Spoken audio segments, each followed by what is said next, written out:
পাইকারি হারে সবাইকে হেদায়েত দিবে না, কেবলমাত্র মুত্তাকি বান্দা বান্দি যারা আল্লাহর কোরআন থেকে হেদায়েত পাবে তারা। সবাই পাবে? সবাই পাবে না। আমাদের বাংলাদেশে অনেক মুসলমান আছে এখন পর্যন্ত তারা এই কোরআনটা হাত দিয়া পর্যন্ত ধরে নাই। এমন মুসলমান আছে কোরআনটা হাত দিয়ে ধরেইনি। ওরা এসে আমাকে কানে কানে কয়, হুজুর ওয়াজ করবেন কিন্তু রাজনীতি দান করেন না। কি কথা রে ভাই, এখন পর্যন্ত এই কোরআন শরীফ হাত দিয়ে ধরেইনি। এই কোরআন যে কি এটা ওরা জানি না। আর ওরা এসে হুজুরক বলতেছে, হুজুর রাজনীতি দান করেন না।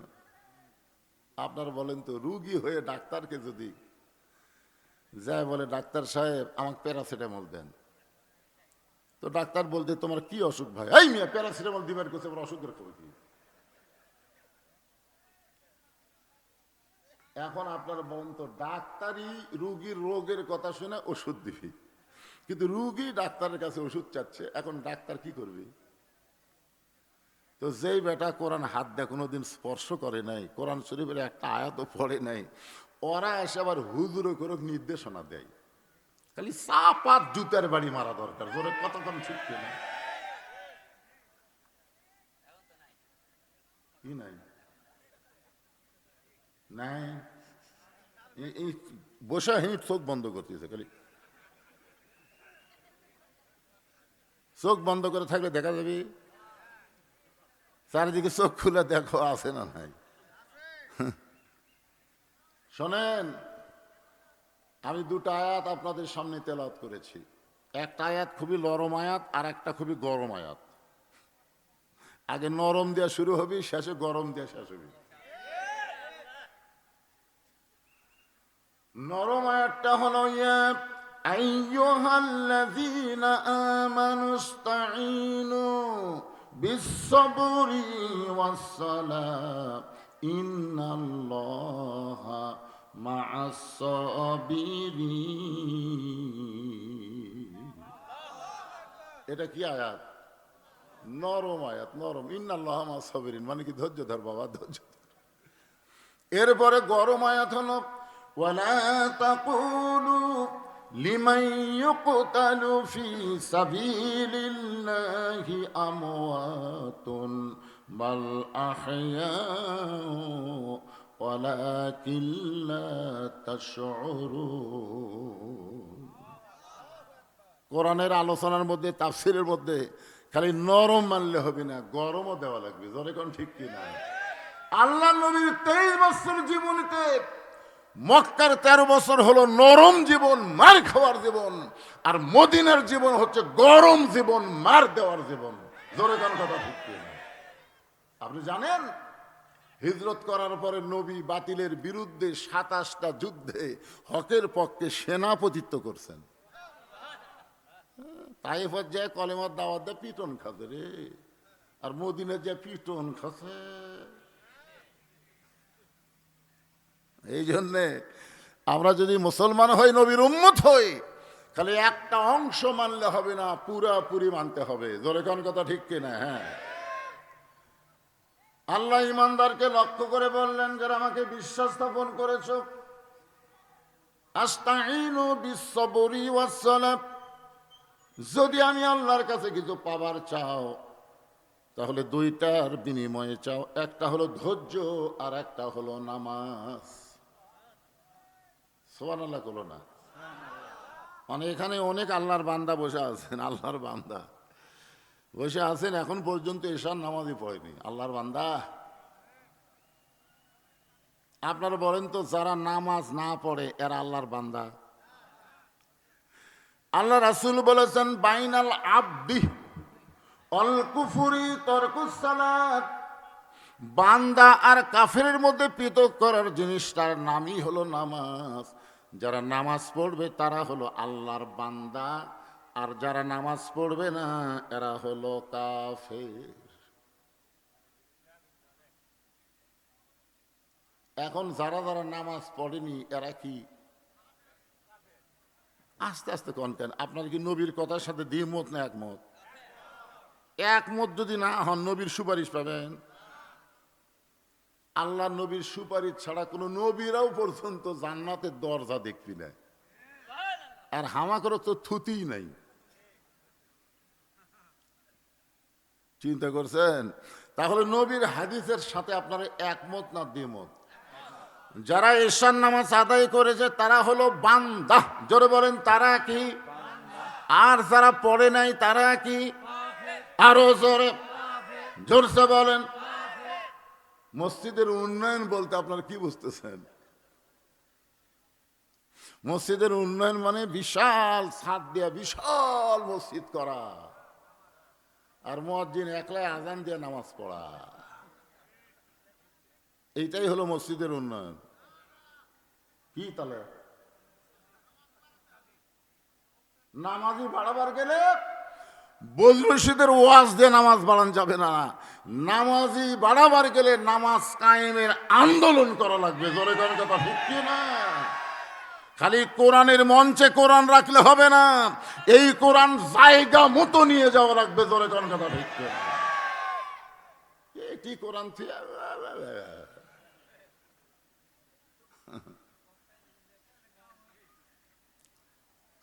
এই জন্য আল্লাহ বলতেছেন, আমি আল্লাহর কাছে যদি কিছু পাবার চাও তাহলে ধৈর্য আর নামাজ। এক নম্বর হলো ধৈর্য, দুই নম্বর নামাজ। এই দুইটার বিনিময় আল্লাহর কাছে পাওয়া যাবে।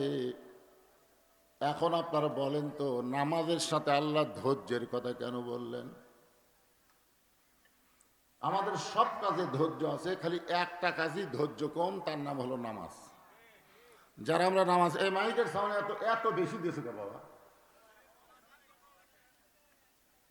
খালি কামত বাড়ি খাই। আমার কথা কি আপনার শুনবার ঠিক মতো পাচ্ছেন? এই কথা কোন পাচ্ছেন? কারা কারা পাচ্ছেন না হাত তোলেন। সবাই পাচ্ছেন, কারণ আগামী 12ই ফেব্রুয়ারি ভোট হবে। জোরে কোন কথা ঠিক কিনা? এখন এমন ওয়াজ করা লাগবে, এ কথা কি শোনেন, কি প্রশাসনের থেকে নির্দেশনা দেওয়া আছে, ডাইরেক্ট কোনো কথা বলা যাবে না, অ্যাঙ্গেলে মার দেওয়া লাগবে। জোরে কোন কথা ঠিক কিনা? অ্যাঙ্গেলে। আমি আবার হাসিনার সময় অ্যাঙ্গেলে মারা আমার অভ্যাস হয়ে গেছে, বুঝেছেন? অ্যাঙ্গেল বোঝেন মানে এই দিকে সোজা না দিয়ে একটু বেঁকা করে, কিন্তু আসল ঠিক থাকবি, একটু সোজা না হয়ে বেঁকা হবে। এই আপনারা বুঝে নেবেন।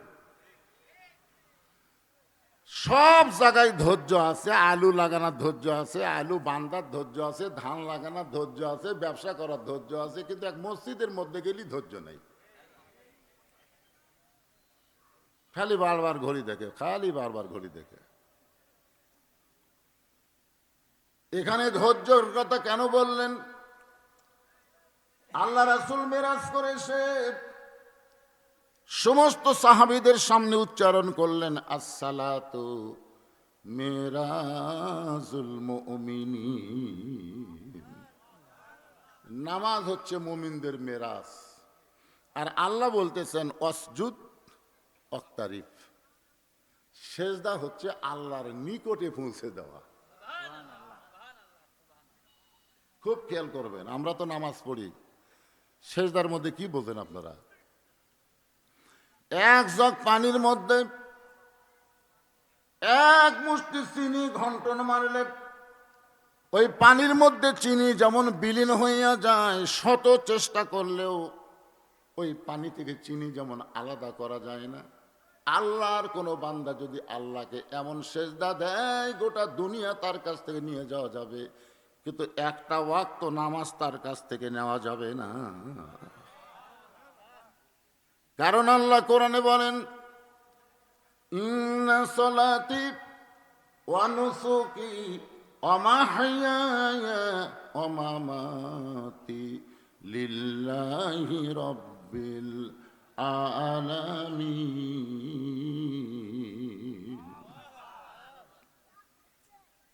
নামাজটা হলো আসরের নামাজ। জোরে বলেন কোন নামাজ? আসরের নামাজ আমরা কার কাছ থেকে পেয়েছি জানেন? লাইলাতুল মেরাজে যখন আল্লাহ নবীকে আসরের 4 রাকাত ফরজ দেয়, দেওয়ার পরে বলতেছে, ওগো নবী, এই আসরের 4 রাকাত নামাজ পড়লে আমি আপনার উম্মতের উপরে কেমন খুশি হব আপনি জানেন? তা আল্লাহ রাসূল বলল, আল্লাহ আপনি না বললে আমি জানবো কেমনি? আল্লাহ বললেন, তাহলে শোনেন, আপনার উপর যেই কিতাব নাজিল করেছি ওই কিতাবের মধ্যে সবচাইতে বেশিবার যেই নবীকে নিয়ে আলোচনা করেছি এই নবীর নাম হলো মূসা কালিমুল্লাহ। এই কোরআনের মধ্যে সবচাইতে যেই নবীকে আল্লাহ বেশি আলোচনা করছে সেই নবীর নাম কি? মূসা কালিমুল্লাহ। আল্লাহ রাসূলের হাদিসে আছে সমস্ত নবীরা হলো বুদ্ধিমান। 1,24,000 নবী পয়গাম্বর, তারা সবাই হলো বুদ্ধিমান। আর 2 জন নবী হলেন চালাক। চালাক নবী হলো মাত্র 2 জন, আর সমস্ত নবীরা হলো বুদ্ধিমান। আল্লাহ রাসূল বলেছেন, আমিও বুদ্ধিমান, আদমও বুদ্ধিমান, ইউনূসও বুদ্ধিমান, ইয়াকুবও বুদ্ধিমান, নূহও বুদ্ধিমান। যত নবী দুনিয়াতে এসেছে সবাই হলো বুদ্ধিমান। আর চালাক নবী হলো 2 জন, একটা হলো মূসা আর একটা হলো সুলাইমান। সাহাবীরা বললেন, ইয়া রাসূলুল্লাহ, চালাক আর বুদ্ধিমানের মধ্যে তফাৎ কি? আল্লাহ রাসূল বললেন, বুদ্ধিমানের ব্যাখ্যা হলো আল্লাহ যা কছে সাথে সাথেই মেনে নিছে। আল্লাহ যা কছে সাথে সাথেই। মূসা বলতেছে, আল্লাহ বলতেছে, মূসা তোমার খবর কি? মূসা কি বলতেছে? আলহামদুলিল্লাহ। মূসা বলতেছে, আল্লাহ আপনার খবর কি? আল্লাহ বলতেছেন, মূসা আমি আল্লাহর খবর যদি জানবার চাও, ইজহাব ইলা ফিরআউন ইন্নাহু তাগা। আমি আল্লাহর খবর যদি জানবার চাও তাহলে ফেরাউনের দরবারে যাও। আপনার বলেন তো, ফেরাউন গরিব মানুষ না বাদশা? তার মানে বোঝা গেল শুধু গরিবের দরজায় দরজায় গেলে হবে না, প্রয়োজনে বাদশার কাছেও যাওয়া লাগবে। জোরে কোন কথা ঠিক কিনা? বাংলাদেশের বাদশাহী শুরু হয় সংসদ দিয়া। তার মানে শুধু মসজিদের মধ্যে গেলে হবে না, মাঝে মধ্যে সংসদের মধ্যেও যাওয়া লাগবে। জোরে কোন কথা ঠিক কিনা? আল্লাহ মূসাকে কি বলছে? আমি আল্লাহ কেমন আছি যদি জানবার চাও তাহলে মসজিদে যাও। একেবারে আমরের সিগে, আরবি যারা বোঝেন, ইজহাব ইলা ফিরআউন ইন্নাহু তাগা। যাও, ফেরাউনের দিকে যাও, ফেরাউনের রাজ দরবারে গিয়ে দেখো আমি আল্লাহ কেমন আছি। যাও।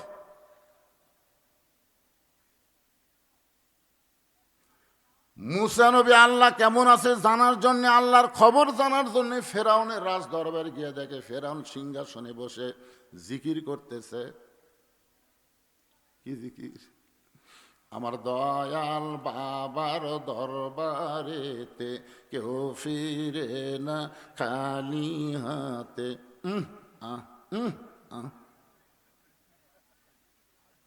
আপনার বলেন তো, এই জিকির জায়েজ না হারাম? যাই মুখ খুলবি না তাই এই জিকির পাটি নাকি? এই জিকির জায়েজ না হারাম?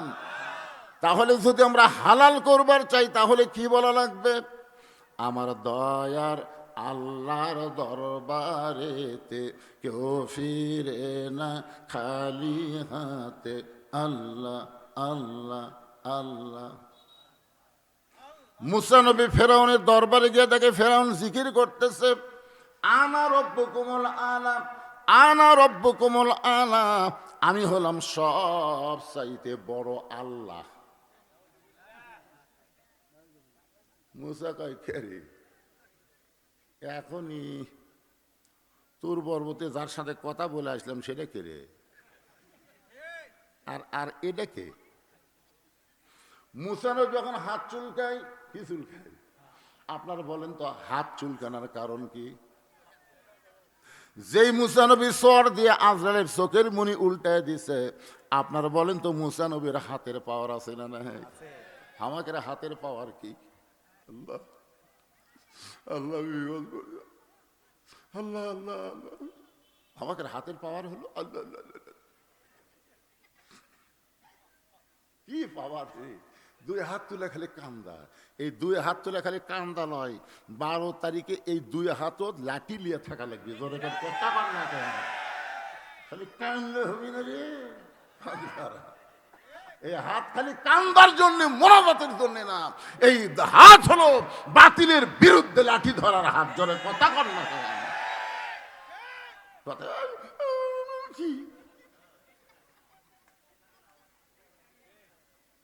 মুসানবী কি চুলকাচ্ছে? হাত চুলকাচ্ছে। আল্লাহ বলতেছেন, মুসা উদউ ইলা সাবিলি রাব্বিকা বিল হিকমাহ মাউইযাতিল লিল হাসানাহ। রে মুসা, আমি আল্লাহ কেমন আছি দেখার জন্য তোমাকে ফেরাউনের দরবারে পাঠাইছি, মারামারি করার জন্য না। যদি বাতিলকে ডাউন করতে চাও তাহলে হকের এলান দাও। বাতিলকে যদি ডাউন করবার চাও, অন্ধকার যদি দূর করবার চাও, তাহলে আলো জ্বলাও। জোরে কোন কি জ্বলাও? অন্ধকারের মধ্যে এক লোক খালে দোয়া করতেছে, আল্লাহ অন্ধকার থেকে ব্যস্ত চাই, অন্ধকার থেকে ব্যস্ত। আর অন্ধকার ভালো লাগে না আল্লাহ, খুবই কান দিচ্ছে, অন্ধকার ভালো লাগতেছে না। ইতিমধ্যে এক লোক এসে লাইট জ্বলাছে, লাইট জ্বলাতে কে রে, অন্ধকার কুটি গেল রে, এই অন্ধকার, এই পাগলা, অন্ধকার বসে কান্দা লাভ নাই তো। অন্ধকারে লাইট জ্বলালে অন্ধকার এমনি দূর হয়ে যাবে, মোনাজাত লাগবে না, লাইট লাগবে। জোরে কোন কথা ঠিক কি না? আমাদের বাংলাদেশের জুলুমের অন্ধকার, মাস্তানের অন্ধকার, চাঁদাবাজের অন্ধকার, চোর ডাকাতের অন্ধকার, দিনার অন্ধকার, বেপরদার অন্ধকার দূর করতে গেলে আল্লাহর কোরআনের লাইট জ্বলাতে হবে। জোরে বলেন কথা ঠিক কিনা? কারা কারা রাজি? দুই হাত তুলে আমার আল্লাহকে দেখা।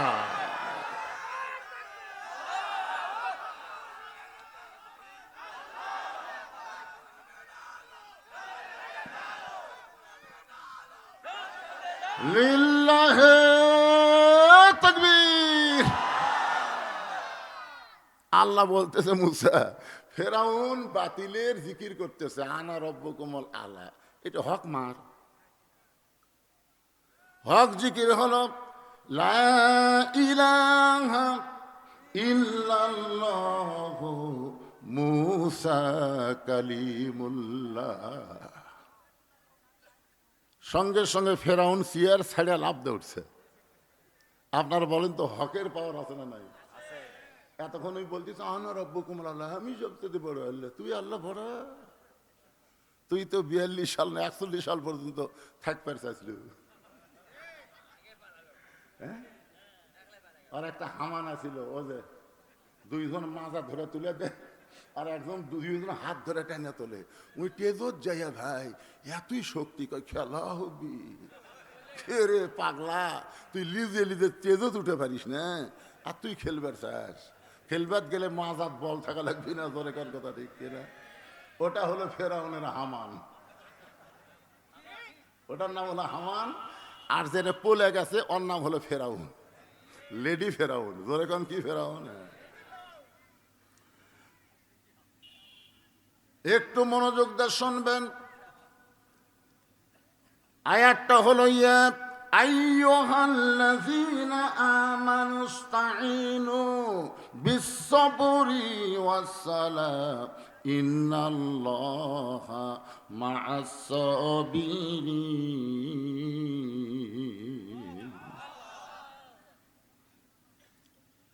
সঙ্গে সঙ্গে ফেরাউন সিয়ার থেকে লাফ ধরে বলতেছে, মুসা মুসা, তোর আল্লাহর জিকির করবি, তোর আল্লাহর জাকাত যা।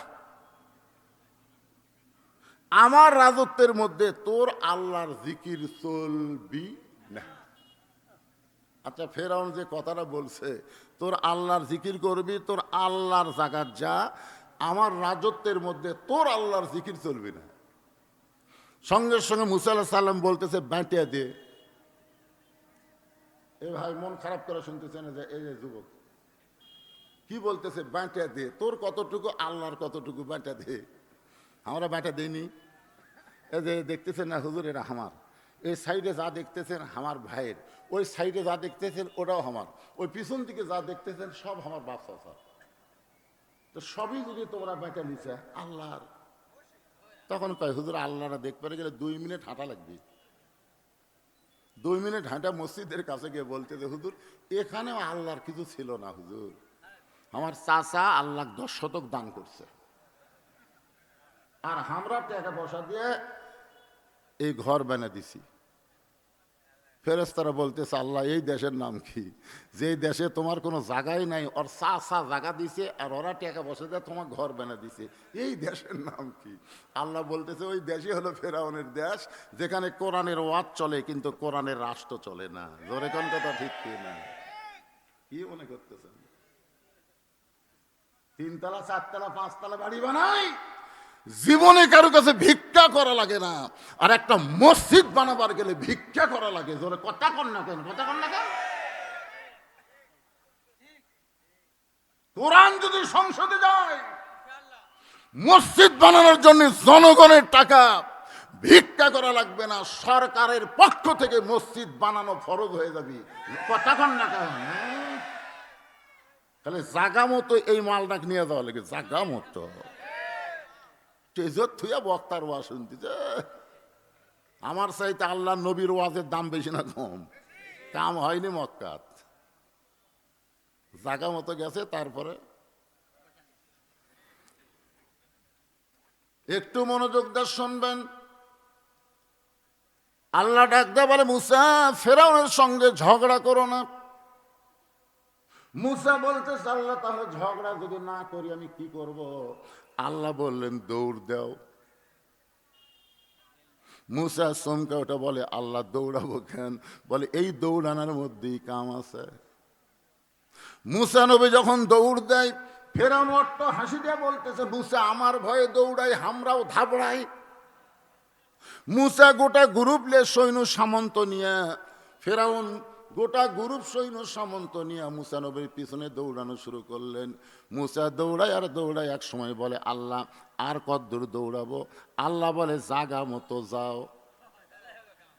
জাগা মতো গেছে, সামনে সাগর দেখা যায়, 3 দিকে ফেরাউন লাঠি সৈন্য নিয়ে দাঁড়ায় গেছে। এখন ফেরাউন বলতেছে মুসা তোমার তো আর যাওয়ার জায়গা নাই, কোন জায়গায় যাবা? আল্লাহ বলে মুসা কোনো টেনশন করো না, নাসরুম মিনাল্লাহি ওয়া ফাতহুন কারীব ওয়াবাশশিরিল মুমিনিন।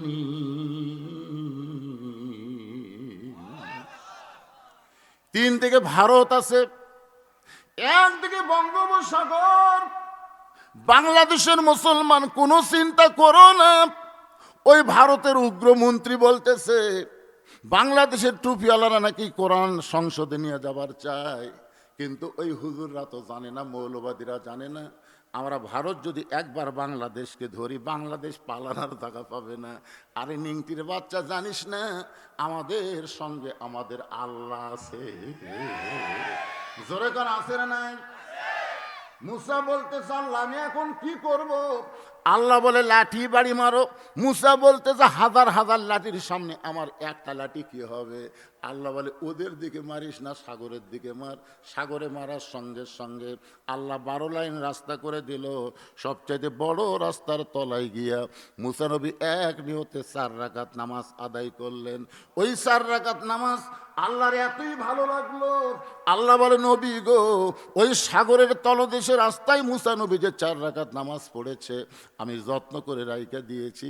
আজকে লাইলাতুল মিরাজে আপনার উম্মতের জন্য ওই নামাজটা আসরের নামাজ হিসাবে দিয়ে দিলাম।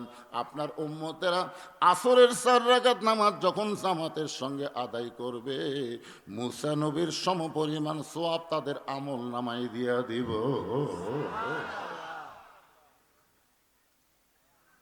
বিশ্ববরি ওয়াসসালাম।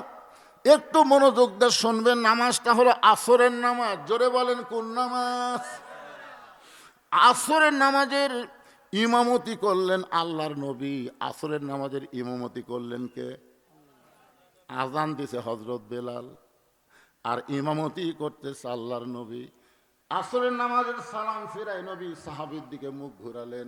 মুখ ঘুরায় বলতে, সাহাবীরা রে, তোমরা শুনলে খুশি হবে, আজকে নামাজের ভিতরে আল্লাহ তাআলা আমার উপরে একটা আয়াত নাজিল করেছে।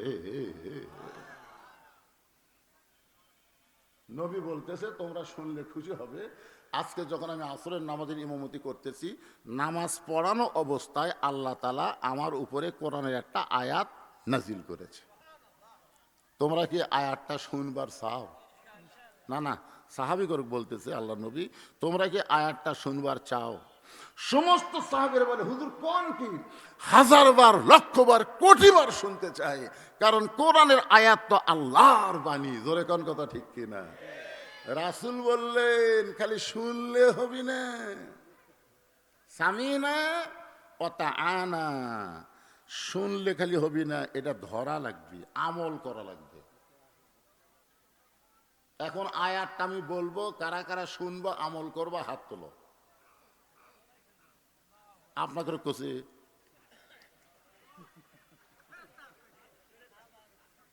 আরে নবী সাহাবে করে করছে রে পাগলা, আপনার এতই বড় মরদ হতেন, হাত তুলছে।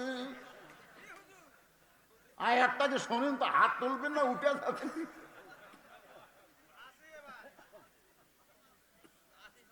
আল্লাহ রাসূল বললেন কারা কারা শুনবা, আমল করবা, হাত তোলো।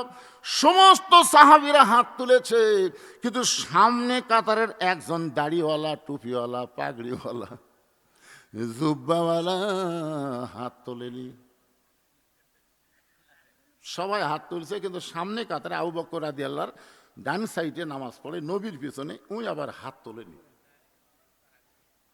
তো আল্লাহ রাসূল বলতেছে, কে গো, সবাই হাত তুললো, তুমি তুললো না কেন? আগে আপনি আয়াতটা কন তো, আগে কন, শোনার পরে মানা যায় কি না যায় সেটা পরে। আল্লাহ রাসূল নিজেই চমকে গেলেন যে আমার হাজার হাজার সাহাবীরা সবাই হাত তুললো, এরা দ্বিতীয় কাতারে, তৃতীয় কাতারে আছে, তারা সবাই হাত তুললো, শেষ কাতারের সাহাবী হাত তুললো, আর এই সামনে কাতারে এক নম্বর আবু বকরের কাছে নামাজ পড়ে, ই হাত তুললো না। এর নাম হলো উবাই ইবনে সলুল। আর নাম কি? টুপি আছে, পাগড়ি আছে, জুব্বা আছে, দাড়ি আছে, তাকবীরে উলার সাথে নামাজও আছে। ভাইরে, সামনে কাতারে নামাজ পড়া মানে কি? আল্লাহ রাসূল বললেন, সাহাবীরা শোনো, আয়াতটা হলো ইয়া আইয়ুহান নাবিয়্যু হাররিল মুমিনিনা আলাল কিতাল। পিছন থেকে একজন ন্যাংরা সাহাবী, নাম হলো আমর ইবনুল জামুহ, ও দাঁড়ায় বলতেছে, ইয়া রাসূলুল্লাহ, আমি শুনেছি, আমল করতে চাই। আল্লাহ রাসূল বললেন, এই আয়াতের অর্থ বুঝিস? এই ন্যাংরা, এই আয়াতের অর্থ হলো, ওগো নবী, যারা আপনার পিছনে জামাতবদ্ধভাবে নামাজ পড়তেছে, কাতার সোজা করে যারা নামাজ পড়তেছে, তাদেরকে শুধু আপনি নামাজি তৈরি করলে হবে না, তাদেরকে হার্স মানে সৈন্য হিসেবে গড়ে তুলতে হবে। যে কোনো সময় মক্কার কাফেরেরা মদিনা আক্রমণ করতে পারে, আর মদিনা যখন মক্কার কাফের আক্রমণ করবে, তখন দোয়া দিয়ে, দরুদ দিয়ে মদিনা রক্ষা করা যাবে না, ওই কাফের বেঈমানদের বিরুদ্ধে অস্ত্র ধরা লাগবে। আমর ইবনুল জামহ বললেন, ইয়া রাসূলুল্লাহ, আমি রাজি। আল্লাহ রাসূল বললেন, তুই কি আমার কাছে আইতো? কাছে ডেকে দেখতেছে এক হাত খাটো, এক পাও খাটো। আল্লাহ রাসূল বলল, কে রে ন্যাংরা? সৈন্য হবার গেলে অঙ্গ প্রত্যঙ্গ সব ঠিক থাকা লাগবে। কথা কন, ঠিক থাকা লাগবে না ভাইজান? এ যারা আর্মি আছে, পুলিশ আছে, এদের কিন্তু বাইরেও পরীক্ষা হয়, ভিতরেও পরীক্ষা হয়।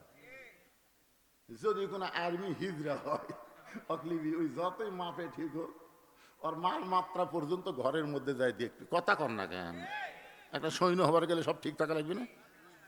আমি জীবনে সৈন্য লাইনত গেছিলাম তো, 2-4 মাস চাকরিও করছি, আমি জানি মেডিকেল কাক কয়।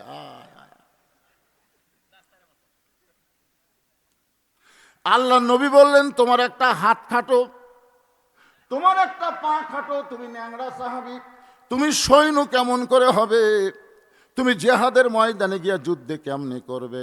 আমর ইবনুল জামহ নবীর সামনে হাঁটু গেড়ে বসে চোখের পানি নিয়ে বলে, ইয়া রাসূলুল্লাহ, হুজুর ইয়ানজুরু বিনুরিল্লাহ, আপনি নূরের চোখ দিয়ে তাকায় দেখেন, আমার হাত খাটো হতে পারে, পাও খাটো হতে পারে, কিন্তু আমার ঈমান পঙ্গু না। ওগো আল্লাহর নবী, যখন কাফের বেঈমানেরা মদিনা আক্রমণ করতে আসবে, আপনি যখন জিহাদের ময়দানের সেনাপতি হবেন, আমি ন্যাংরা তখন আপনার সাইডে থাকবো। ওরা যখন তীর মারবে, আমি তখন আপনার ডান সাইডে থেকে তীরটা আমার দেহের মধ্যে নিব। ওরা যখন তরবারি মারবে, আমি বাম সাইডে গিয়ে ওদের তরবারি আমার দেহের মধ্যে রাখবো। আমি একজন সাহাবী জীবিত থাকবো, আর কাফের বেঈমানের তীর তরবারি আমার নবীর গায়ে লাগবে। এটা আমি কখনোই সহ্য করতে পারবো না। ওগো আল্লাহর নবী, আমার নামটা লিখে নেন, আমি আল্লাহর সৈন্য হতে চাই।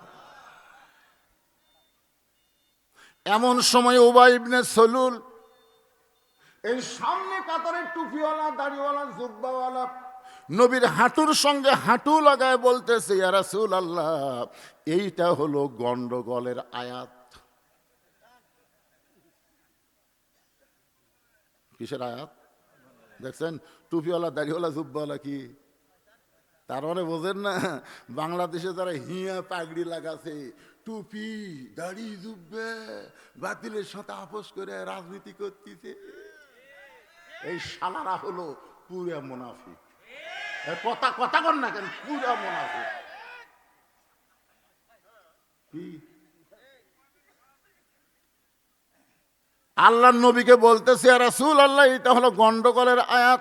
আপনার বলেন তো, ইসলামী আন্দোলন কি গন্ডগোল? আল্লাহর কোরআন শুধু ময়দানে না, সংসদে নিয়ে যাওয়ার ওয়াজ করা, এটা কি গন্ডগোল? যেই কোরআনে আল্লাহ বলেছেন, তাবারাকাল্লাযী বিয়াদিহিল মুলকু ওয়া হুয়া আলা কুল্লি শাইইন কাদির, গোটা পৃথিবীর রাজত্ব, কর্তৃত্ব, মালিকানা কার হাতে? সমস্ত ক্ষমতার মালিক কে? সব দলের মুসলমান বিশ্বাস করে সমস্ত ক্ষমতার মালিক কে? আমি একজন আওয়ামী লীগকে বলেছি, ভাই মসজিদ কার ঘর? কয় মসজিদ আল্লাহর ঘর। বিএমপিকে বললাম, ভাই মসজিদ কার ঘর? আল্লাহর ঘর। জামাত ইসলামকে বললাম, মসজিদ কার ঘর? কয় আল্লাহর ঘর। পীর মুরিদি কার ঘর? কয় আল্লাহর ঘর। যারা নামাজ পড়ে না তাদেরকেও বললাম, মসজিদ কার ঘর? তারাও বলে আল্লাহর ঘর। আমি তাদেরকে বললাম, ভাইজান এই কোরআন কার? বলে কোরআনও আল্লাহর। তাহলে মসজিদ যদি আল্লাহর হয়, কোরআন যদি আল্লাহর হয়, মসজিদের মধ্যে সব দলের মুসলমান যারা নামাজ পড়ে তারা কিন্তু সবাই একই নিয়মে মসজিদের মধ্যে ঢোকে। জোরে কোন কথা ঠিক কিনা? আওয়ামী লীগের যারা নামাজ পড়ে এরা মসজিদে কোন পায়ে ঢোকে? বিএনপির যারা নামাজ পড়ে এরা কোন পায়ে ঢোকে? জামাত ইসলামের যারা নামাজ পড়ে এরা কোন পায়ে ঢোকে? যেই দল বাহিরে করুক না কেন, মসজিদে ঢোকার সময় আর কোনো দল থাকে না, সবাই একই নিয়মে মসজিদে ঢোকার পরে। আপনারা কি কোনো দিন দেখছেন যে আওয়ামী লীগ সামনে কাতার, বিএনপি দ্বিতীয় কাতার, জাতীয় পার্টি তৃতীয় কাতার? এরকম কি কোনো দিন আপনারা দেখছেন? বরং আমরা সবাই দেখলাম সব দলের মুসলমান পায়ের গোড়ালির সঙ্গে গোড়ালি মিল করে কাতার সোজা করতেছে। কাতার সোজা করার পর ওই গ্রামের সবচাইতে গরিব মানুষটার ছেলে হাফেজ, ওই গ্রামের সবচাইতে গরিব মানুষটা, যে লোকটা ভ্যান চালায় খায়, ওই লোকটার ছেলে হলো হাফেজ সাহেব। তাকে সবাই বলতেছে, হুজুর আপনি সামনে যান। আরে মসজিদ কার ঘর? তো আল্লাহর ঘরের মধ্যে কাক সামনে দিলেন? ভ্যান চালায় না রে, ভ্যান চালার বেটা। ওর বাপ ভ্যান চালায়, ওর বেটা মাথার পাগড়ি পাশে 30 পারা করেন হাফেজ। গ্রামের লোকজন আবার ও কি ইমাম বানাচ্ছে। সুবহানাল্লাহ। আওয়ামী লীগ, বিএনপি, জাতীয় পার্টি সবাই কাতার সোজা করে ওই হুজুরকে সামনে দিছে। এখন এই হাফেজ সাহেব হাত তোলা না তোলা পর্যন্ত কেউ কে হাত তুলবার পারতেছে? ইমাম সাহেব, হাফেজ সাহেব গরিব মানুষের বাচ্চা, যেই হাত তুলছে সব নেতারা হাত তুলছে। যে আল্লাহ আকবার কয় হাত বানছে, সবাই হাত বানছে। এখন হাফেজ সাহেব চিন্তা করে, অনেক নেতা দেখলাম যাদের উরাতের চাইতে পেট বড়, মানে উরাতের চাইতে পেট বড়, মানে উরাতেটি পেট এইরকম, এখন হাফেজ সাহেব চিন্তা করতেছে আজকে আমি রুকুত থমো, কারণ যারকে পেট বড় বুঝলেন এরা রুকুত থাকতে খুবই কষ্ট। নামাজের ভিতরে রুকু সেজদা এই দুই জায়গার তাসবিহ যদি ঠিক মতো আদায় করে কবরের মধ্যে যাওয়া মাত্রই 1 নম্বর প্রশ্নের উত্তর হয়ে যাবে। সুবহানাল্লাহ। আপনি জানেন কবরে যখন আপনাকে রেখে আসবে, কবরে রাখার পরে মুনকির নাকির প্রথম যায় কি বলবে? মান রব্বুকা, তোমার রবকে। তখন রুকু সেজদা খাড়া হবে, রুকু সেজদা খাড়া হবে, এই মুনকির নাকির কাক রব সম্পর্কে প্রশ্ন করিস? কাক তো যে যেই ব্যক্তি মরে শুয়ে আছে, আমরা তার নামাজের রুকু সেজদা পাগলা। ওই রুকুতে গিয়া সরব্বেল আজিম সরব্বেল আজিম সরব্বেল আজিম, আর সেজদাত গিয়া সরব্বেল আলা সরব্বেল আলা। সারা জীবন কতবার রুকু দিয়েছে, কতবার সেজদা দিয়েছে, করবারিস? মুরগি নাকি আমাকে খেয়াল করে তো ক্যালকুলেটর নাই তো প্রশ্ন করছো। যেই ব্যক্তি রুকুর মধ্যে সেজদার মধ্যে এতবার রব রব রব রব করে কবরের মধ্যে চলে আইছে, মুনকির নাকির কয় আল্লাহ তোমার বান্দাকে মান রব্বুকা প্রশ্ন করার সাথে সাথে রুকু সেজদা যে খেপা খেপছে, আল্লাহ বলে রুকু সেজদা যে সাথে করে কবরে আসছে আর রবের উত্তর হয়ে গেছে। খালি উপর হয়ে কি ভুঁড়িওয়ালা বুঝতেছে না, আমি সব চিন্তা করে আজকে তোর রুকুর মধ্যে থমদেরি কর। কারণ ইমাম সাহেব রুকু না তুলবার পারলে ওরা তুলবার পারবি? ইমাম সাহেব রুকু যায় খুব টানে টানে বলতেছে সুরাব্বিল আযীম বিসসবরি ওয়াসসালাহ, ধৈর্য ধরে সুবহান রাব্বিয়াল আযীম। বুড়িওয়ালা খালি বুঝা কি কষ্ট রে। আমি সব মনে মনে করি গরিবের বাচ্চা পছন্দ করিস না, সামনে দিয়ে একতে দেয় তো বিহারাল ইমাম কচু নেতা কচু, আমি মাথা না তোলা পর্যন্ত তোরা তুলবার পারবো না। বাংলাদেশের সমস্ত মসজিদ গরিব মানুষের সন্তান হুজুরেরা দখল করেছে। খালি মসজিদ দখল করলে হবে না, আগামীতে আলেমদের সংসদও দখল করা লাগবে। ধরে কোন কথা দেখতে না, তাহলে মসজিদ দিয়ে কাম হবে না রে পাগলা। একটু মনোযোগ দিয়ে শুনবেন। 2 নম্বর আয়াত তো এখনো বাকি আছে, মনে আছে না ভুলে গেছেন? প্রথমকার আয়াত হলো লরম আর দ্বিতীয়টা হলো গরম। একটু মনোযোগ দিয়ে শুনবেন। আল্লাহ রাসূলের হাঁটুর সঙ্গে হাঁটু লাগাইয়া ওয়াইবনে সলুল বলতেছে রাসূলুল্লাহ এইটা না গন্ডগোলের আয়াত। সঙ্গে সঙ্গে নবী চমকে গিয়ে বলেন আল্লাহ সামনে কাতারে আমার আবু বকরের সাথে নামাজ পড়ে। আমার আবু বকর দুনিয়ার সাধারণ কোনো মানুষ না। আবু বকর যখন আল্লাহ নবী মদিনার রাষ্ট্রপতি ছিলেন, আল্লাহ নবী যখন হিজরত করে মদিনায় রাষ্ট্রপতি ছিলেন, তখন আবু বকর রাদিয়াল্লাহকে আল্লাহর নবী ধর্মমন্ত্রীর দায়িত্ব দিয়েছিলেন। সুবহানাল্লাহ কন্যা খান কি মন্ত্রী? ধর্মমন্ত্রীর ডান সাইডে। আল্লাহ নবী যখন মদিনার রাষ্ট্রপতি ছিলেন, আইন মন্ত্রী হলেন হযরত ওমর, অর্থমন্ত্রীর নাম হলো ওসমান গনি, আর শিক্ষামন্ত্রীর নাম হলো হযরত আলী। সুবহানাল্লাহ কন্যা খান। আমি এখানে 4টা মন্ত্রীর নাম বললাম। স্বরাষ্ট্রমন্ত্রীর নাম হলো খালিদ ইবনে ওয়ালিদ। এরকম অনেকগুলো মন্ত্রী, তার মধ্যে আমি 4টা মন্ত্রীর নাম করলাম আপনাদের কাছে। একটু মনে রাখবেন ধর্মমন্ত্রীর নাম কি? কে রে আবু বকর কোলে কি গুনাহ হবি কে রে পাগলা? ধর্মমন্ত্রীর নাম কি? আইন মন্ত্রীর নাম জোরে কোন? আইন মন্ত্রীর নাম, অর্থমন্ত্রীর নাম, আর শিক্ষামন্ত্রীর নাম। আপনারা বলেন তো দফতর হিসাবে মন্ত্রিত্বের মানুষগুলো কি ঠিক আছে? বর্তমানে যেগুলো মন্ত্রী আছে আরো ভালো। এই যে উবাই ইবনে সলুল তার পায়ের সঙ্গে গোড়ালি মিলায় কাতার সোজা করে, যে আল্লাহ নবীকে বলতেছে এটা গন্ডগোলের আয়াত, সে আবু বকরটা কেমন মানুষ ছিলেন? একদিন নবী মসজিদ নববীর মধ্যে বসে আছেন, এমন সময় ফেরেশতা জিবরাইল এসে নবীকে সালাম দিয়ে বললেন, ইয়া রাসূলুল্লাহ, আল্লাহ তাআলা আপনাকে সালাম দিয়েছে। ফেরেশতা জিবরাইল বলতেছে, রাসূলুল্লাহ, আরশের আল্লাহ আপনাকে সালাম দিয়েছে।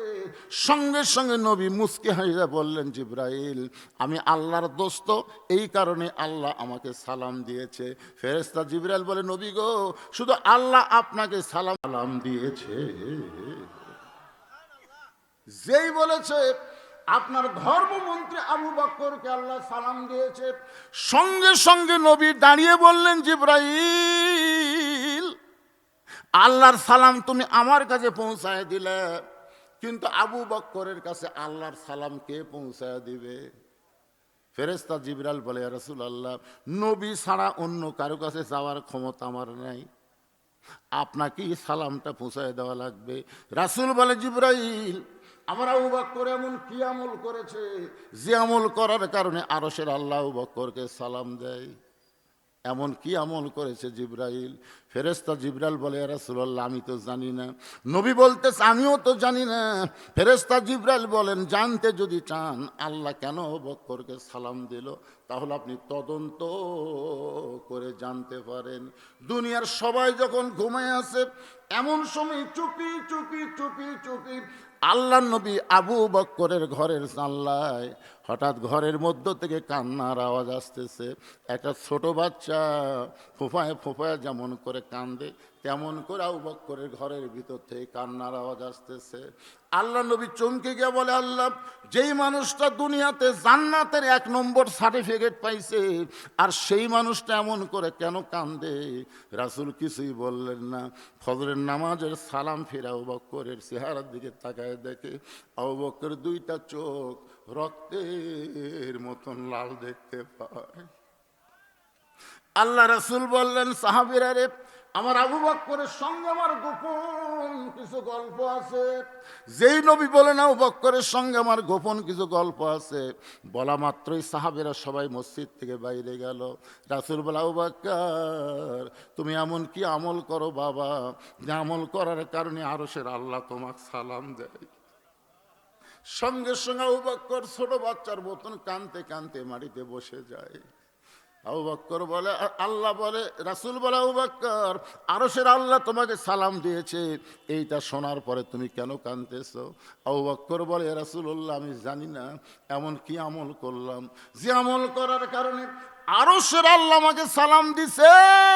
নবী বলতেছে, জিবরাইলও জানে না, আমিও জানতাম না, তুমিও জানো না, কিন্তু রাতের বেলা তদন্ত করতে গিয়ে বুঝতে পেরেছি, সবাই যখন ঘুমাই রে বেটা, তুমি তখন এমন করে কেন কাঁদতেছিলে? আবু বকর বলে, ইয়া রাসূলুল্লাহ, আমি যখন তাহাজ্জুদের নামাজ আদায় করে সামান্য সময় পাইলাম, মুরাকাবের হালতে আমি যখন আল্লাহর মহব্বতের পাগল, এমন সময় কে যেন বলতেছে, হাসরের ময়দানে আজকে সবাই জান্নাতে যাবে, শুধু একজন ব্যক্তিকে আল্লাহ জাহান্নাম দেবে। আমার এত ভয়, ওই একজন ব্যক্তি যদি আবু বকর হয়। সঙ্গে সঙ্গে নবী একটা আবু বকরকে বুকের মধ্যে নিয়ে কপালে একটা চুমা দিয়ে বলতেছেন, ইন্না আকরামাকুম ইনদাল্লাহি আতকাকুম, যার কলিজার মধ্যে আল্লাহর সবচাইতে বেশি ভয়, তার জন্য আরশের আল্লাহর সালাম তারই পায়ের গোড়ালির সঙ্গে গোড়াই লাগায় নামাজ পড়ে। সেই লোকটা বলতেছে, রাসূলুল্লাহ, এটা গন্ডগোলের আয়াত। সঙ্গে সঙ্গে নবী বলতেছে, আল্লাহ, এই টুপিওয়ালা, দাড়িওয়ালা, জুব্বাওয়ালা, সামনে কাতারের মুসল্লি কে? এত চিনবার পারতেছি না। এমন সময় আল্লাহ তাআলা আমার আয়াত নাজিল করলেন, অমিনান নাসি মাইয়াকুলু আমান্না বিল্লাহি ওয়া বিল ইয়াউমিল আখিরি ওয়া মা হুম বিমুমিনিন।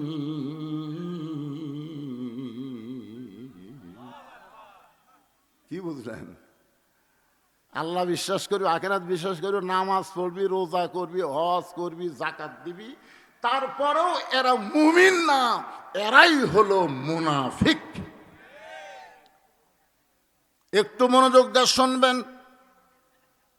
আল্লাহ কেন বললেন বিশ্বরি ওয়াসসালাত।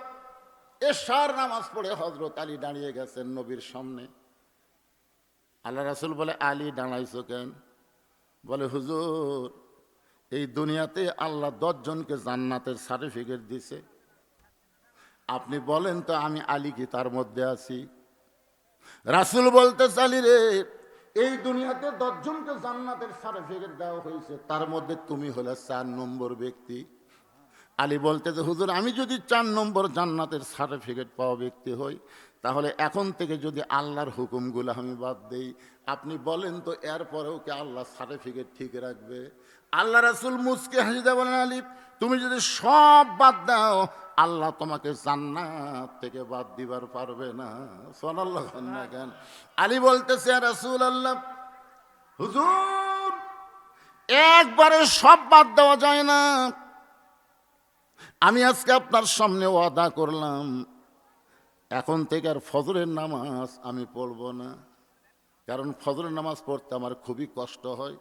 আজ থেকে যদি ফজরের নামাজ আমি বাদ দিয়ে দেই, আপনি বলেন তো এরপরেও কি আল্লাহ আলীকে জান্নাত দেবে? আল্লাহ রাসূল বলেন, আলী রে, তুমি ফজরের নামাজ বাদ দিবার পারবে, কিন্তু আল্লাহ তোমাকে জান্নাত থেকে বাদ দিবে না। আলী বলতে, যে হুজুর, তাহলে কষ্ট করে আমি আর ফজরের নামাজ পড়ব না। এই কথা বলে হযরত আলী যখন মসজিদ থেকে বের হয়ে যায়, আবু বকর রাদিয়াল্লাহু নবীর কানে কানে বলতেছে, নবী গো, এত বড় বেয়াদবিপূর্ণ কথা। আলী বলল যে আজ থেকে ফজরের নামাজ পড়বে না, আপনি তারে শাসন না করে তাকে ছাইড়া দিলেন। আল্লাহ রাসূল মুচকি হেসে আবু বকরের কানের কাছে মুখটা লাগায় বলে, আবু বকর, নামাজ যদি জান্নাতের জন্য হয়, তাহলে আলী নামাজ বাদ দিবার পারবে, আর নামাজ যদি আল্লাহর জন্য হয়, আমি নবী বলতেছি, গোটা দুনিয়া আলী বাদ দিবার পারবে, কিন্তু এক ওয়াক্ত নামাজ কোনোদিন বাদ দিবার পারবে না। হযরত আলী বাড়িতে চলে গেলেন। প্রতিদিন দরজায় গিয়ে সালাম দিতেন, আসসালামু আলাইকুম ইয়া আহলাল বাইত। কিন্তু আজকে ফজরের নামাজ না পড়ার কথা বলে দরজা যা সালাম না দিয়ে সরাসরি ডাকতেছে, হাসান হোসেনের মা, দরজা খুলে দাও, ফাতেমা দরজা খুলে দাও। ফাতেমা নবীর মেয়ে চমকে গেল। যেই স্বামী এশার নামাজ পড়ে বাড়ির দরজায় এসে আমাকে সালাম দেয়, আজকে সেই স্বামী সালাম না দিয়ে আমার নাম ধরে ডাকতেছে, কারণ কি? ফাতেমা দরজায় গিয়ে বলতেছে, আসসালামু আলাইকুম। আলী বলতেছে, ওয়ালাইকুম আসসালাম, আমার মনে নাই। ফাতেমা বললেন, মনে নাই কেন? এমন কি কাম করছেন সেই কারণে আজকে সালাম আপনি ভুলে গেলেন? আলী বলে, ফাতেমা, এগুলা সব বাদ দাও, আজ থেকে নবীর কাছে, তোমার বাবার কাছে ওয়াদা করে আসলাম, ফজরের নামাজ আর আজ থেকে আর আমি পড়বো না। ফজর না পড়লেও আল্লাহ আমাকে জান্নাত দিবে, তাহলে খামাকা কষ্ট করে ফজরের নামাজ কেন আদায় করব? ফাতেমা মুচকি হাসতেছে, জোরে কোন সুবহানাল্লাহ। আলী বলে, ফাতেমা হাসতেছো কারণ কি? ফাতেমা বলে, হাসার কারণ হলো আমার স্বামীকে আমি চিনি। সুবহানাল্লাহ কন না কেন? আমার স্বামীকে আমি চিনি। যেই স্বামী তাহাজ্জুদের নামাজ কোনোদিন বাদ দিবার পারে না, সেই স্বামী ফজরের নামাজ বাদ দিবে কেমনে? আলী বলতেছে, নবীর কাছে ওয়াদা করেছি, আজ থেকে আর ফজরের নামাজ পড়ব না। ফাতেমা বলতেছে, তাহলে আজকে রাতে আপনাকে আর আমি বালিশের মধ্যে ঘুমাতে দিব না, কারণ বালিশের মধ্যে ঘুমাইলে বেলাল যখন আসসালাতু খায়রুম মিনান নাওম কবে, আপনি তখন চেতন পাবেন। আলী বলে, ফাতেমা, তাহলে বালিশের মধ্যে যদি ঘুমাতে না দাও, তুমি আমাকে কোথায় নিয়ে ঘুমাইবা? ফাতেমা বলতেছে, আজকে আমার উরাটটা আপনার মাথার তলে বালিশ বানাই দিব, আর সারা রাত জায়গা আপনার খেদমত করে আপনার চুলের মধ্যে হাত দিয়ে বিলকি কাইটা আজকে এমনভাবে আপনাকে ঘুমায় দেব, আপনার নবীর কাছে কথা বলা যেন ওয়াদা ঠিক থাকে। নবীর মেয়ে ফাতেমা সারা রাত না ঘুমাইয়া, রে মায়েরা মনোযোগ দা শোনেন, মাথার চুল বেচা খায়। অনেক মেয়েরা আছে, আপনাদের এলাকাতে আছে না নাই? মাথার চুল বেচা খায়। আমার মা বোনদের জন্য সবচাইতে গুরুত্বপূর্ণ ওয়াজ, মা, মেয়ে মানুষ মারা গেলে 5টা কাপড় দেওয়া লাগে, 3টা কাপড় পুরুষের মতনই পরান লাগে, আর 2টা কাপড় মেয়েদের 2 জায়গায় বেশি দেওয়া লাগে। একটা হলো সিনা বান, একটা হলো মাথা বান। মরার পরে যে মাথা বান্ধা লাগে, জীবিত অবস্থায় সেই মাথার চুল যারা বেচা খাবে এরা কোনোদিন জান্নাতে যাবার পারবে। যারা না বলতেছে তাকে বউ বেচা খায় নাকি রা? শোনেন, মেয়ে মানুষের মাথার চুল শুধুমাত্র একজন পুরুষ মানুষ, পৃথিবীর একজন পুরুষ মানুষ মেয়ে মানুষের মাথার চুল লাড়া চাড়া দেখতে পারবে, একজন। মেয়ে যদি যুবতী হয় বাপও পারবি না, বোন যদি যুবতী হয় ভাইও পারবি না, শুধু একজনই পারবি, সেই মহান ব্যক্তি হলো তার স্বামী। স্বামী মাথার চুল লাড়বি, চুমা খাবি, দরকার হলো বইয়ের খোপা বান্ধা দিবি। আমি মাঝে মাঝে বইয়ের মাথার উকুন তুলে দিই, কি করবেন? তুলে দিই। আপনারা কি মনে করেন হুজুরের ভালোবাসা নাই? আমি আমার বইয়ের অধিকাংশ দিনে খোপা বান্ধা দিই, চুল টেনে খোপা বান্ধা দিই। রাত্রেবেলা শোবার গেলে বইয়ের মাথার চুল আমার বালিশের উপর নিয়ে কি যে একটা সুগন্ধ লাগে ভাই, প্যারাশুট তেল দেয় তো, লাড়িয়া সাড়িয়া ঘুম পাড়তে পারবে একজন ব্যক্তি, তিনি হলেন তার স্বামী। আল্লাহ কোরআনে বলেছেন, হুন্না লিবাসুল্লাকুম ওয়া আনতুম লিবাসুল্লাহুন্না।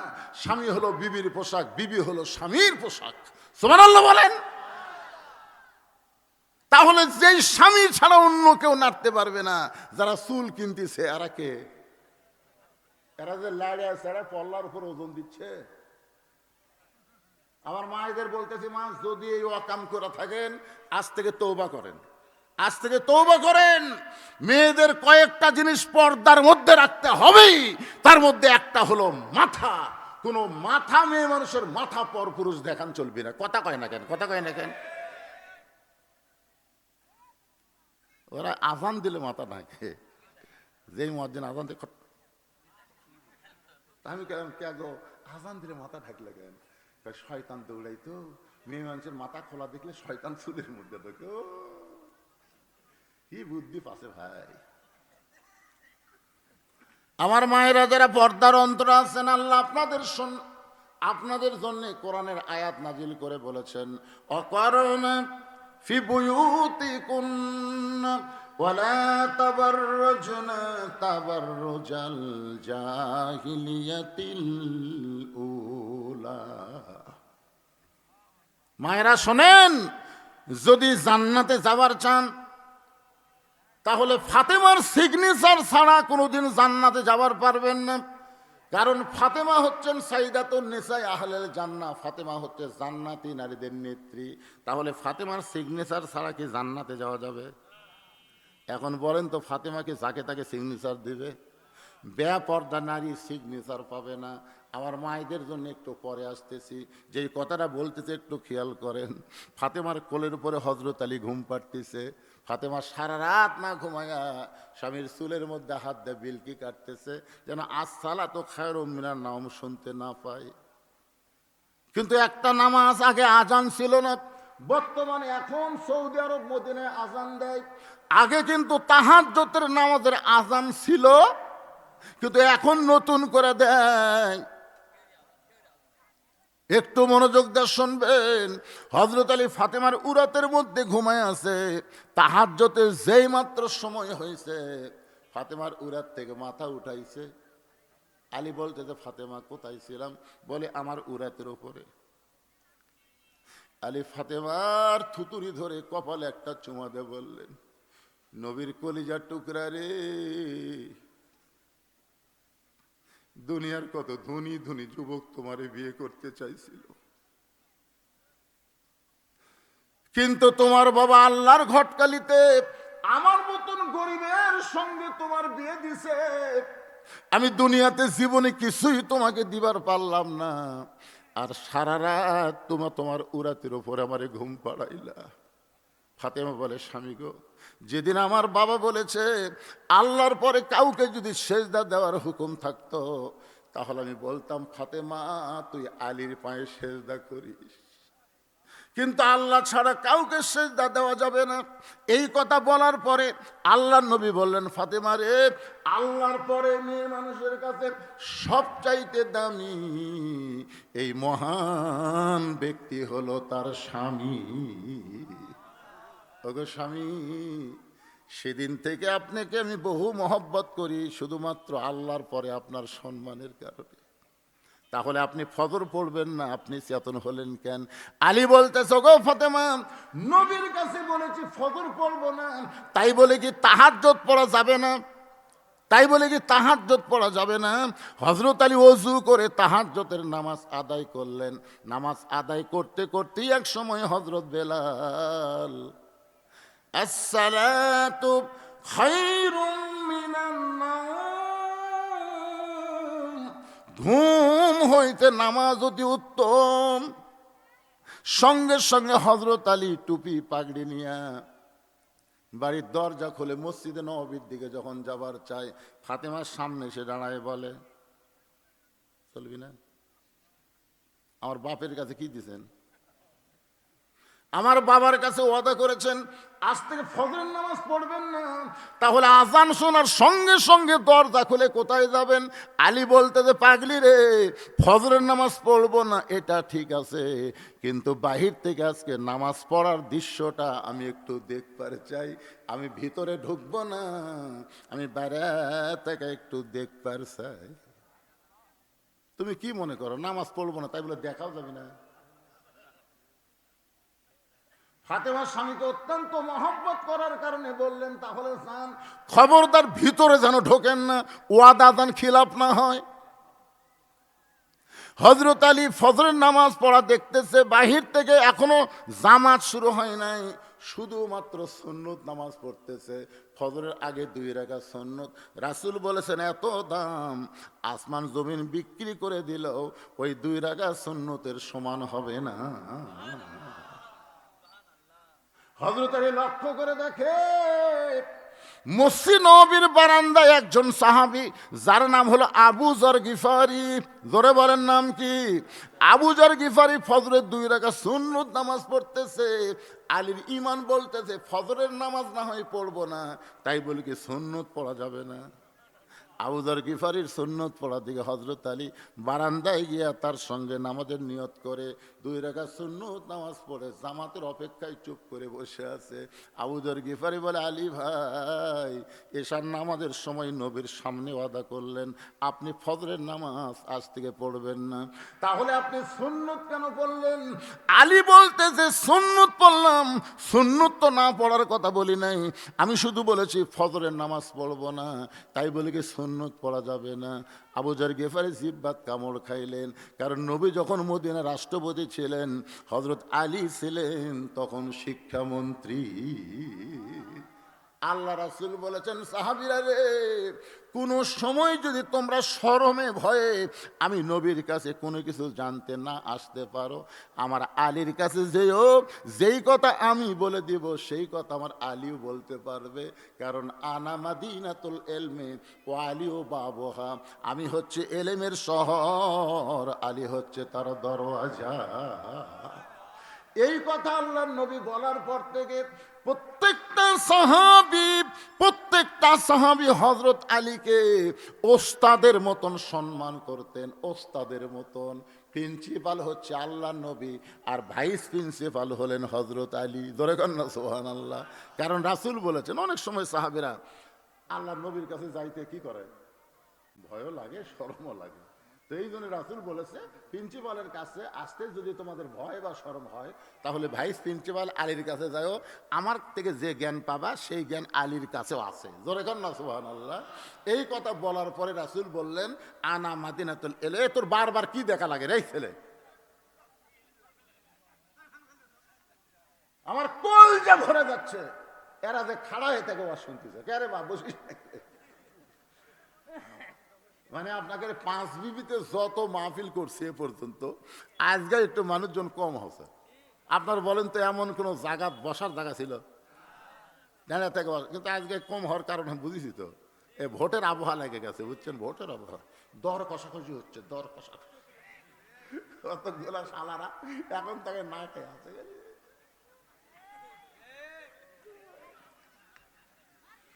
আপনারা এই ভোটের আগে যেন আর কোনো মাহফিল এলাকাত না করেন, বুঝলেন? আমি আছি তাই লোক আসেনি, তাহলে কি বুঝতেন? তাও আছে মাশাআল্লাহ, খারাপ হয়নি। কিন্তু এটা দর কষাকষি চলতেছে ভাই রে, আহারে। একটা বকরির মাথা মানুষ কয়বার বেছে? একটা গরুর মাথা কয়বার বেছে? আর একটা মানুষের মাথা হ্যাঁ তুই বেচতিস ভাই, আমার বাড়ির যে কটা আছে সব তোর মার্কাতে দেব। আর এক মার্কা আছে, আমার বাড়ি যে কটা মাথা সব তো খা, জন্মের খাওয়া খা।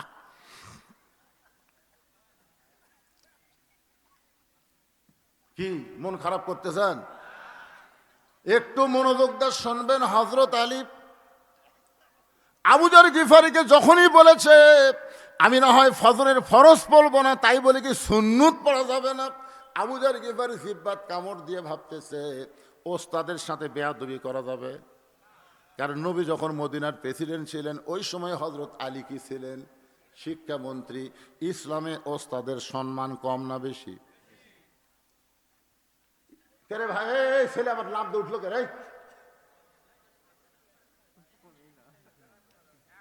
যে জায়গার থেকে উঠলো ওই জায়গাটা আপনারা ওই ভাই সোনার ভাইয়ের আপনার ওই জায়গায় বসেন তো, বসেন বসেন বসেন।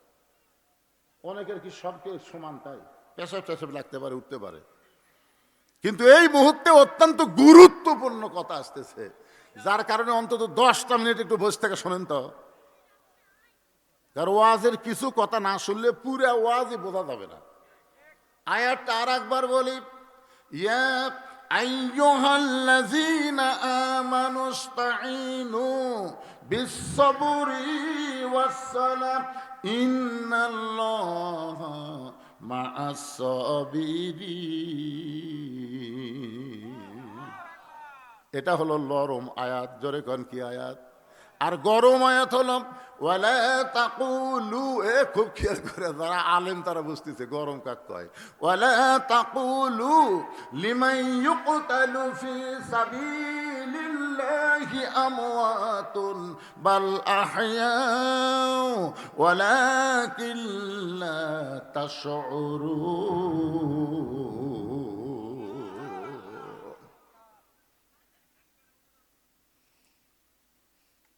ইসলামে ওস্তাদের সম্মান কম না বেশি?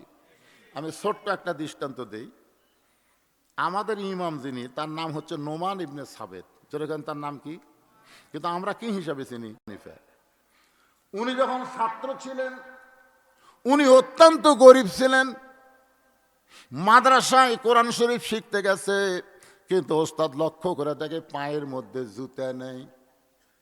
মরুভূমির দেশে নোমান ইবনে সাবেত খালি পায়ে মাদ্রাসা আসে। ওস্তাদের দয়া হলো যে আমার এত সুন্দর ছাত্র, গরিবের সন্তান, পায়ের মধ্যে জুতা নাই। এজন্য ওস্তাদ বলল, নোমান রে, আজকে মাদ্রাসা ছুটি হলে তুই আমার কামরায় যাবি।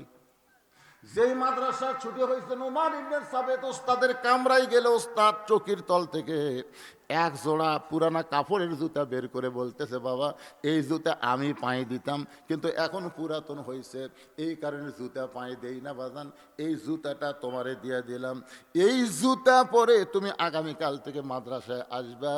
এই সূর্যের তাপে মরুভূমির বাড়ি উত্তপ্ত হয়, তোমার পায়ের তালুতে গরম লাগলে আমার বড় কষ্ট হয়।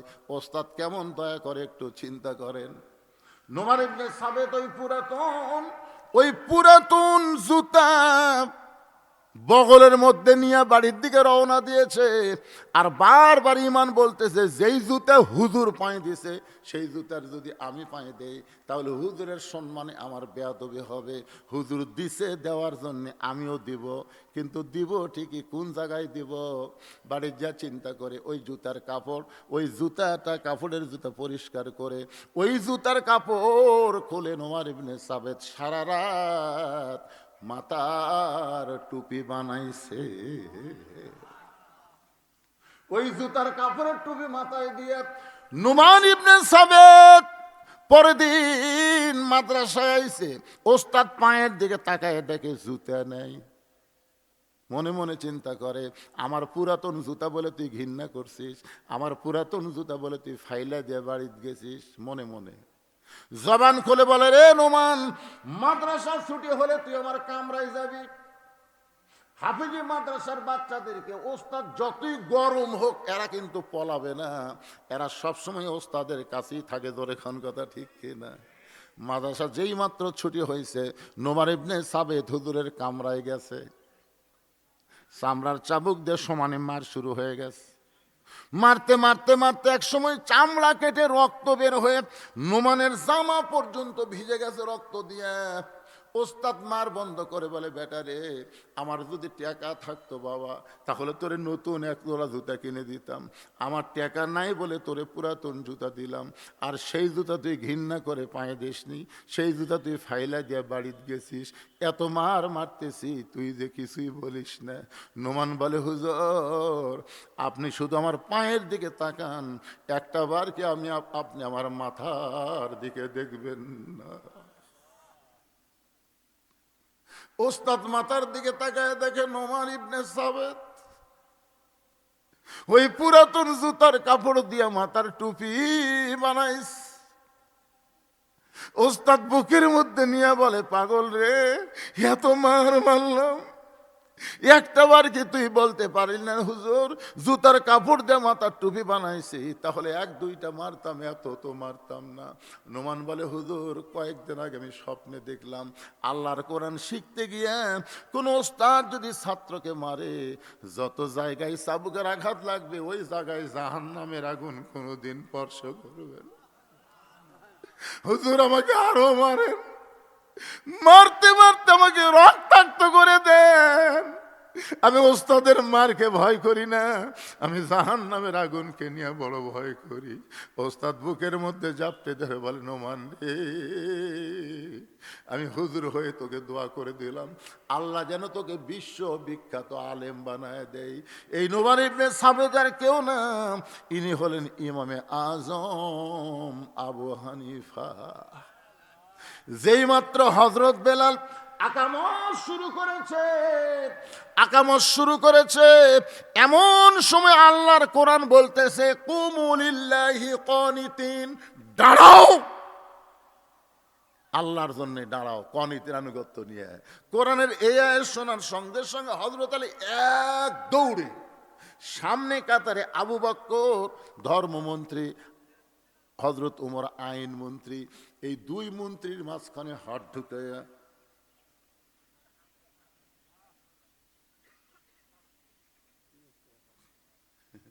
ফজর পড়বি না। এখন এমন জায়গা যা দাঁড়াছে যে দুই মন্ত্রী, আইন মন্ত্রী ধর্মমন্ত্রীর মাঝখানে দুইখানে হাত ঢুকাইয়া ঠেলা দেয়া জায়গা বের করে আল্লাহু আকবার ফজর নামাজের ইমামতি করতেছেন আল্লাহর নবী। বিদায় নেওয়ার পরে দুটা বাচ্চা হচ্ছে ছেলে, দুইজনের নামই তো হচ্ছে ওসমান হাদি, দুটার নামে। তা আমি একবার ওই ওসমান হাদিকে হাদিয়া দেওয়ার জন্য গেলাম। তাই বললাম, কে রে ভাই ওসমান হাদি? কয়, হুজুর ওসমান হাদি যাওয়ার সাথে সাথে আমরা নিয়ত করছি হাদিকে আমরা মরতে দিব না, প্রত্যেক পাড়ায় পাড়ায় যেন আমরা ফ্যাসিস মুক্ত একটা বাংলাদেশ পাইছি। আবার যদি কোনো ফ্যাসিবাদ বাংলার জমিনে আসতে চায়, আবার রক্তের বিনিময়ে মোকাবেলা করা লাগবে। ধরে কোন কথা ঠিক কি না? প্রয়োজন হলে দুনিয়া তো ছাড়াই লাগবে ভাইজান। এই দুনিয়া থাকার জায়গা না, আপনি যেইভাবেই হোক দুনিয়া থেকে আপনাকে বলো খবর কি। আবু বকর দাঁড়ায় বলে, ইয়া রাসূলুল্লাহ, আলী যখন আপনার সামনে বলেছিল আমি ফজরের নামাজ পড়বো না, তখন আপনি আমার কানে কানে কি বললেন? যে আল্লাহ নামাজ যদি জান্নাতের জন্য হয়, আলী নামাজ বাদ দিবার পারবে, কিন্তু নামাজ তো জান্নাতের জন্য না, নামাজ হলো কার জন্যে?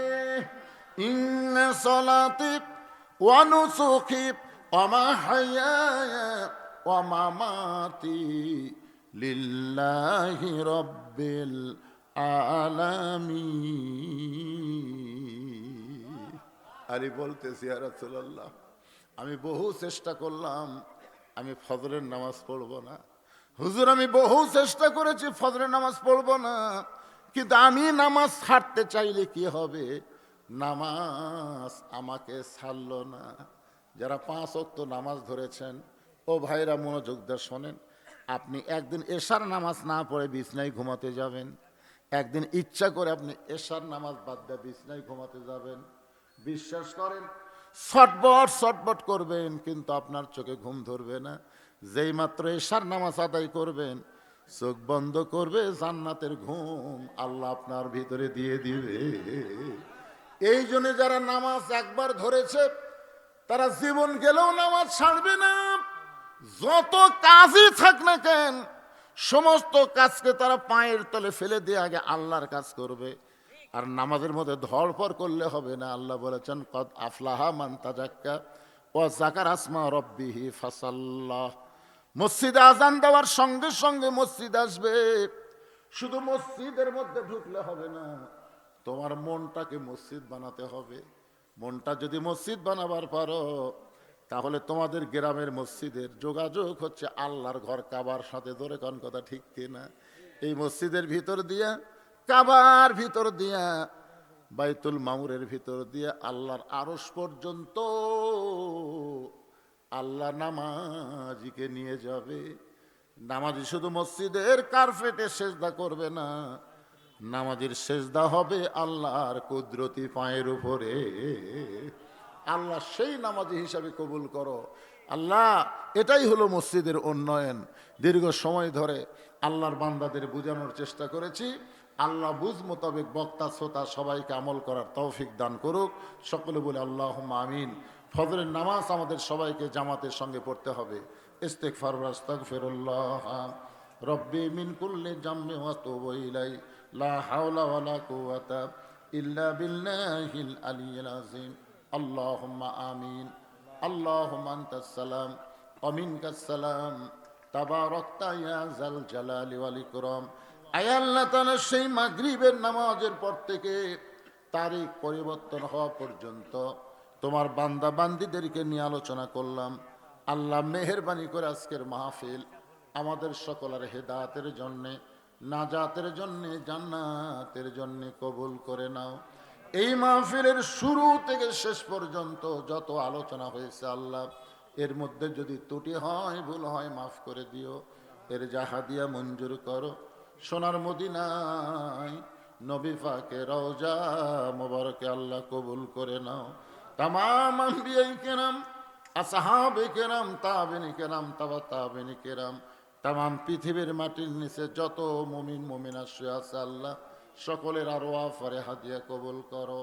আল্লাহ, আমরা যারা হাত তুলেছি, আমাদের জনম দুঃখনী মা যাদের কবরে চলে গেছে, আল্লাহ মেহেরবানি করে মায়ের কবরটাকে জান্নাতের টুকরা বানায় দাও।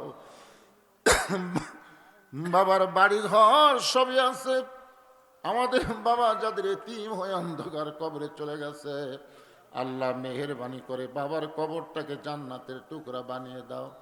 আমাদের দাদা দাদি, নানা নানি, আত্মীয় স্বজন, শ্বশুর শাশুড়ি যাদের কবরে গেছে, আল্লাহ কবরবাসীদের মাফ করে দাও।